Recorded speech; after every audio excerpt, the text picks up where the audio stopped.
Hello everyone, what's up and welcome to the Shiny Record channel. Now, a quick note, I finally figured out what is wrong with my camera. The computer automatically updated itself to a Windows 10. Now, the camera only works for Windows 7, so it gives a lot of graphical problems, especially with the shine of a card. If a card is too shiny, it stops reflecting and the camera light goes down automatically. So that is a problem that I'll just have to get a new camera. Now, the ban list was yesterday. I was practicing with the deck a lot, and this is the build I'm going to use for now until I get the cards to build what I actually want to use. So for now, we're going to use this. And if you guys want to know what I want to use, it's Rescue Rabbit Magicians. It might not sound like a big deal to you right now. However, if you go first turn, normal summon Rabbit, go into your 2 Dragon Pulse, link someone to Mrs. Radiant, and you can pendulum back the same 2 monsters you use and exceed into Timestar. And that's just with 1 card. And gives you 2. A link monster and an exceed. So yeah, it's actually super powerful, especially with the fact that it's at 3 and you have a spell card to search for it.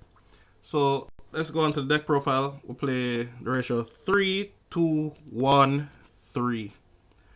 I explained it before, I'll explain it again. Astrograph just makes the deck super consistent, especially with Wavering Eyes at 3. You can do cheeky things like destroy your own cards and summon him, you search him, summon him, and add back one of the cards that was destroyed. So first turn, you can do that with your double iris and get a search and get back your double iris.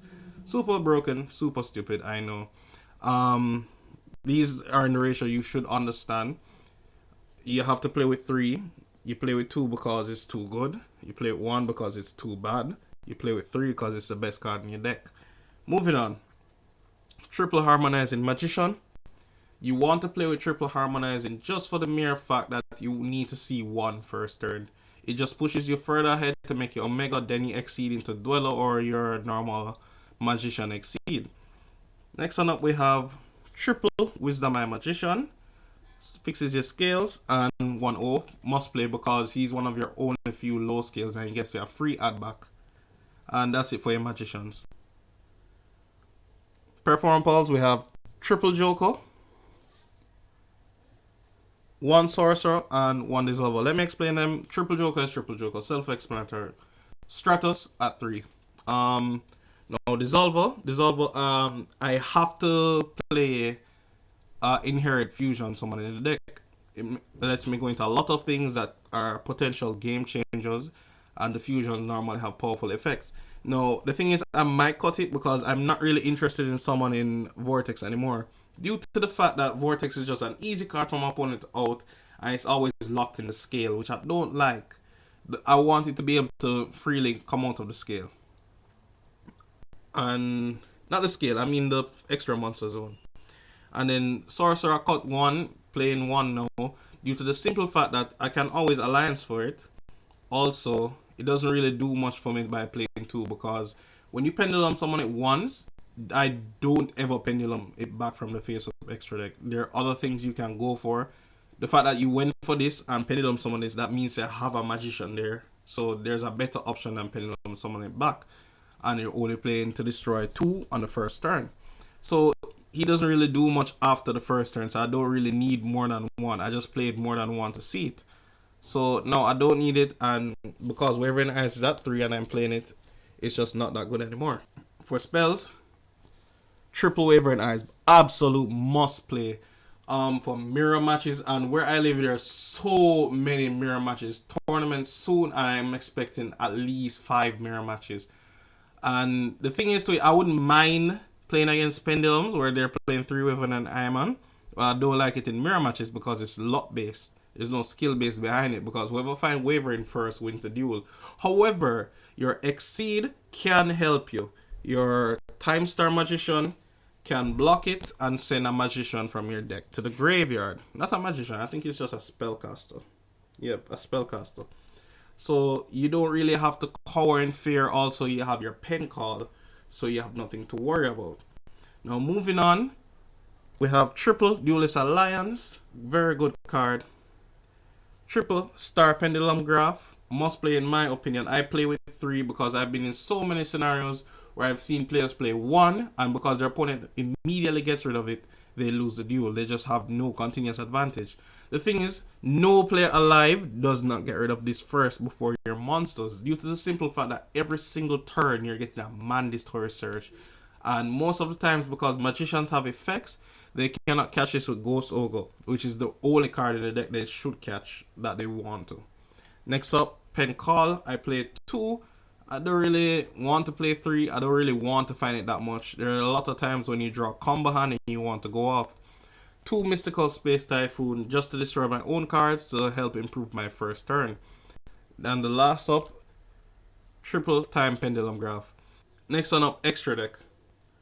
We have Vortex, Supreme King Venom, Gatlinghoul, and Zark. Now I'm planning to cut, if I'm going to play the rabbit way, I'm cutting Zark immediately.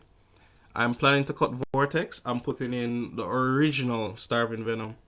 Just because they're really good against the Dino matchups, and I'll kick them while they're down, because I played Dinos yesterday and it actually, I won 2 matches, then it win back 2 matches. But the reason why it won was A, Maxi, and B, that Exceed shit that makes him destroy cards on my side of the field and turn my monsters into dark. They were already dark, but I can't attack with them or activate their effects, and I need my effects to go off. So next one up, for the synchros, Clearwing, Stardust, Omega, and Iggy. Iggy is a really good card. Omega is Omega. I just want it there just to get it out of the zone and come back later. And you already know this does is a board clearer, plus it attacks and do effect damage. Stardust is Stardust, and now in the mirror match is one of the most important cards to summon to block your opponent from Wavering as you. Next one up, we have Dweller, Castel, Double Timestar, Trapeze, strictly for the Trickstar matchup. And we have Supreme King, Dark Rebellion, and Deco Taco for the only Link monster. Now, Dweller is Dweller. It wins the Dinosaur matchup just by going first and making a Dweller. Then Trapeze, you have to play for the Trickstars. It's just ridiculous. I played against the Trickstars, and every single time they go first, I start off the duel with 200 life points, 100 life points, 1200 minimum. I've seen people lose 9,600 as they draw their first card for their turn. It's ridiculous. And I just don't want to be a victim to it, so I play Trapeze. A lot of times I win the duel on the 2 builds against it. However, it is very unfortunate that the deck is that unfair and Konami just left it alone. I think that trap card is disgusting, especially with the Droll and Lockbird combo. It's absolutely disgusting. For the side deck, triple Dank Seka, must play. 1 Trap Eater for the anti-spell. I'm expecting everyone to side that now. Maxi, I should really put it in my main deck, but I cannot find the space. I play 40 card main. Raigeki and Typhoon. If I'm going second, I put him back my Raigeki. However, if I'm going first, I have no intention to make it keep staying there. Triple Mirror Force, triple Rivalry of the Warlords, and double Heavy Storm Duster. Now, you might not look at Denko like it's something serious right now, but however, Paleozoics did not get touched. They still have 3 of that Frog, and Trito is a horrible card. So I'm really looking at that, and also we have Furies as the next structure deck right around the corner. And Furies are going to be so serious. It's going to be the best deck for a while. I don't see anything beating that. Between them and the 20 counter traps where they negate, destroy, and add back, it's just disgusting. So alright, thanks for watching. Rate, comment, subscribe. You can check out any of our older videos to the bottom right section below. I'll try and get more deck profiles. So I'm out. Peace. Have a great day.